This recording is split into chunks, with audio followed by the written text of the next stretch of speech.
الكاميرون أو جنوب أفريقيا.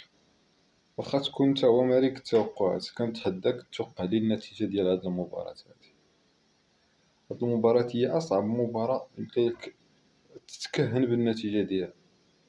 جنوب أفريقيا راه منتخب صعيب بزاف، راه منتخب صعيب تحيدلو الكرة، ومنتخب صعيب تغلبو في الصراعات الثنائية والصراعات البدنية. راه شفناه في الماتش الأول ديال مصر، وكنعرفو مصر والقتالية ديالهم.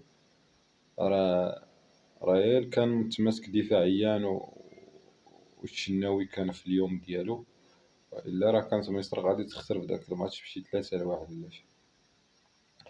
ومنتخب الكاميرون تأهل هو الأول في المجموعة ديالو ب7 ديال النقاط، تعادل مع الكوت ديفوار وفاز في الماتشات بجوج.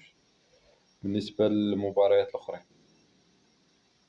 بالنسبة للمباريات بالنسبة لهذا الماتش هذا، أنا كنتوقع على حساب الماتش اللي شفت مع مصر مع جنوب أفريقيا، القوة البدنية وصعيب تحيد لهم كرة. أتونسيون، جنوب أفريقيا صعيب تحيد لهم كرة.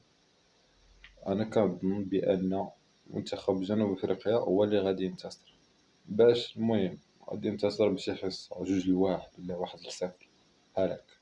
هذا فقط توقع، وتقدر توقع شي حاجة في الماتش كتقلب لك الأمور. المهم هذا فقط توقع.